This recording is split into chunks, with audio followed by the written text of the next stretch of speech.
ऋषि incredible SI news कि पुलिसिया पूछताछ में उन दोनों अभियुक्तों ने इस बात को स्वीकारा है।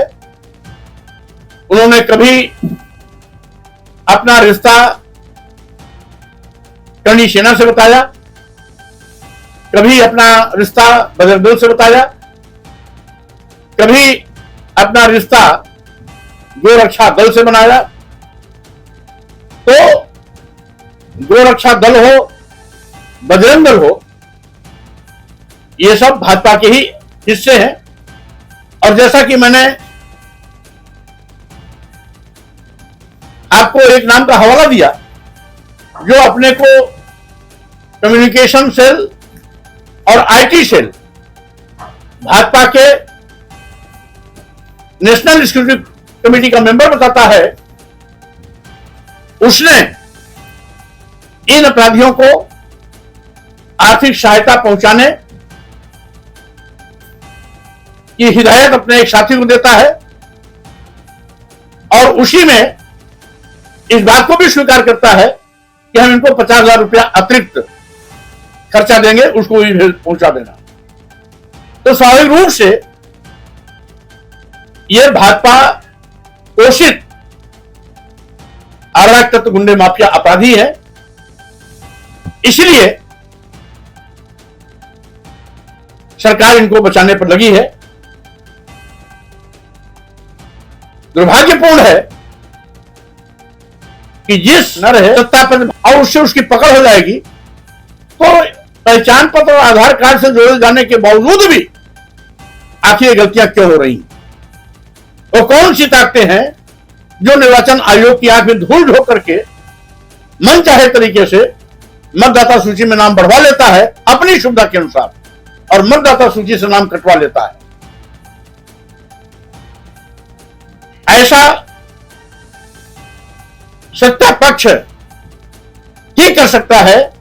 इसलिए निर्वाचन आयोग को ऐसे मामलों पर गंभीरतापूर्वक विचार करना चाहिए, जिससे कि पूरी दुनिया में जो भारत की लोकतांत्रिक व्यवस्था है, जिसकी लोग तारीफ करते हैं, आगे भी यहां के लोकतंत्र का और दूसरे देश के लोग लोहा मानते रहे और निर्वाचन आयोग की पारदर्शी क्रियाकलाप बनी रहे।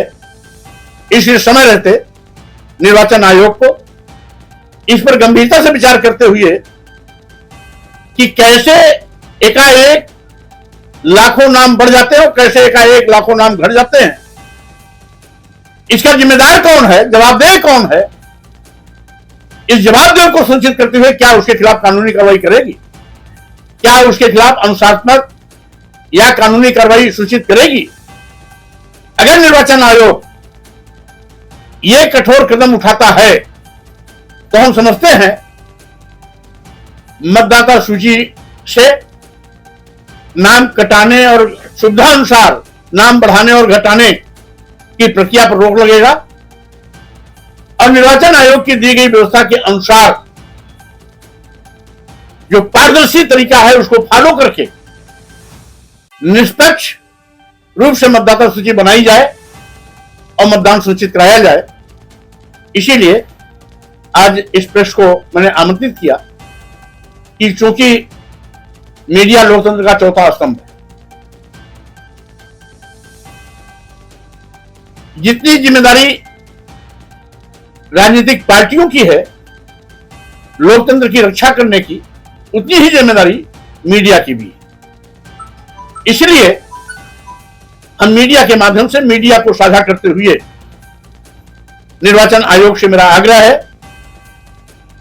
कि निर्वाचन मतदाता सूची में हो रहे घालमेल पर प्रभावी अंकुश लगाया जाए।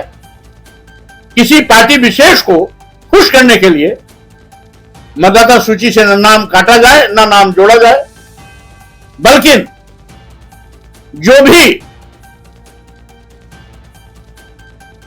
मतदान करने की आयु प्राप्त कर चुके हैं, बिना जाति धर्म के भेदभाव के उन सबको मतदाता सूची में शामिल कर मतदाता सूची में नाम बढ़ाने की प्रक्रिया पारदर्शी तरीके से फॉलो किया जाए, ऐसा मेरा निर्वाचन आयोग से निवेदन है, आग्रह है, जिससे कि मतदाता सूची पर, निर्वाचन आयोग पर जो समय समय पर उंगलियां उठती हैं उस पर विराम लग सके। धन्यवाद। उत्तर प्रदेश में योगी सरकार अराजकता की भेंट चढ़ गई है। यहां तक कि सरकार के एक नहीं कई मंत्रियों ने अपने विभागीय अधिकारियों की उपेक्षा की पीड़ा साबित रूप से बयां किया है। और जब योगी सरकार के मंत्री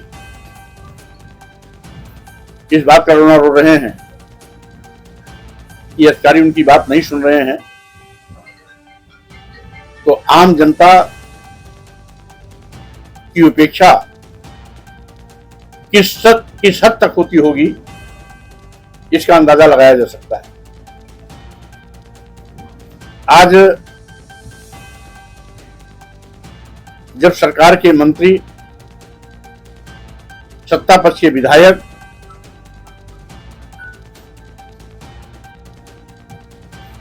इस सरकार से पीड़ित हैं, संतुष्ट नहीं हैं, सत्ता पक्ष के कई विधायक मारपीट के शिकार हुए, लेकिन जो भी विधायक सत्ता पक्ष का मारा पीटा गया वो या तो बैकवर्ड का था या एससी का था, मारने वाले के खिलाफ एफआईआर नहीं दर्ज हुई। ये सरकार के जंगलराज का पराकाष्ठा है। और आज पूरा उत्तर प्रदेश जंगलराज बन गया है।